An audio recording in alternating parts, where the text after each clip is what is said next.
High guys, welcome to Saniya's kitchen. तर आजच्या रेसिपीचं नाव आहे तिळाचे लाडू. त्यासाठी लागणारं साहित्य बघा.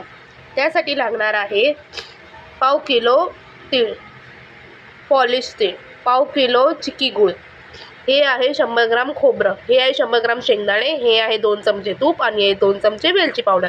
चला तर आपण साहित्य तर बघितलं, चला आता बनवायला घेऊया. गॅस फास्ट करून ठेवलाय. तूप चांगला तापू दे. तूप आता तापले. आता आपण तीळ घालणार आहोत.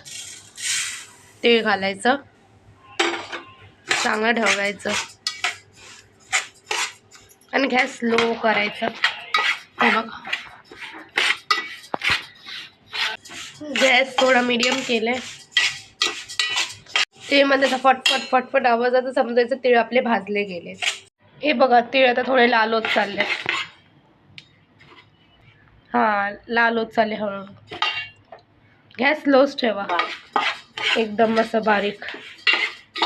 तीळ भाजले गेलेत, लाल झालेत. तुम्ही खाऊन पण बघू शकता, तुम्हाला क्रंची क्रंची लागणार. आता हे भाजले तीळ बाहेर काढून ठेवायचे. आता हे गॅस बारीक आहे. खोबरं घालायचं, गॅस बारीक करून. खोबरं लाल झालंय. सुकं खोबरं कसं लाल असं लाल करायचंय. खोबरं आहे ना, आता हे पण काढून ठेवायचं.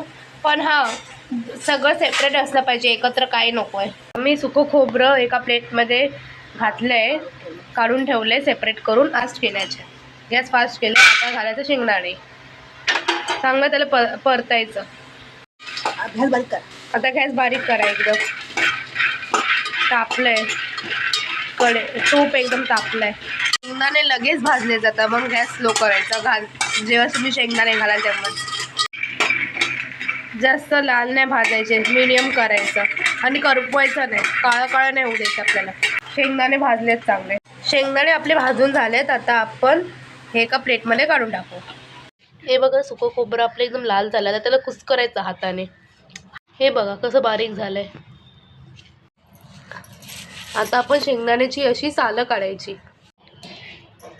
शेंगदाण्याची सालं काढायची आणि ते एका सेपरेट एका टोपमध्ये, प्लेटमध्ये तुम्ही ठेवू शकता. आता मी टोप तापत ठेवलाय, गॅस फास्ट ठेवलाय, तापलाय आता.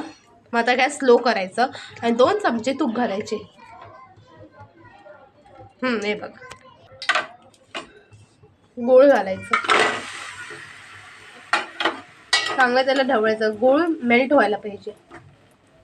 हे बघा, थोडंसं पाणी चांगलं त्याला ढवळायचं. गॅस स्लोच राहायला पाहिजे. गूळ कसं वितरत चाललं. अजून थोडं होऊ दे, थोडंसं राहिले नाही तर अजून होऊ दे. बघा कसं झालंय. एकदम गूळ सगळं वितरून झालंय. आता आपण बघायचं तार आली की नाही. गूळ पातळ झालंय. बघा कसं पातळ झालं. हे बघा, अजून तार नाही झाली आहे, पाक नाही आलाय त्याला. चिकट चिकट नाही झालंय. बघायचं की तार आली की नाही. बघूया चला. हे बघा, तार आली आहे. तीळ घालायचे थोडे थोडे करून. हे बघा, लगेच ढवळायचं बारीक गॅसमध्ये.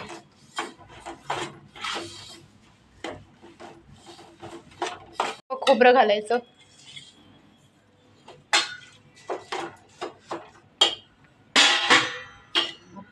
बारीक केलेले कुटलेले शेंगदाणे घालायचे आणि वेलची पावडर घालायची आणि चांगलं त्याला मिक्स करायचं.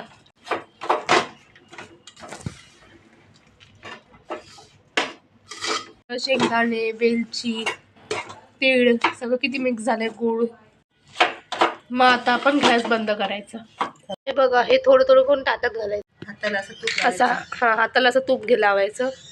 हाताला तूप लावून हे करायचं. आपले हे लाडू किती मस्त झालेत, खुशखुशीत झाले आणि एकदम साध्या सोप्यामध्ये झालेत. जर तुम्हाला माझी ही रेसिपी आवडली असेल तर प्लीज लाईक, शेअर आणि सबस्क्राईब करा.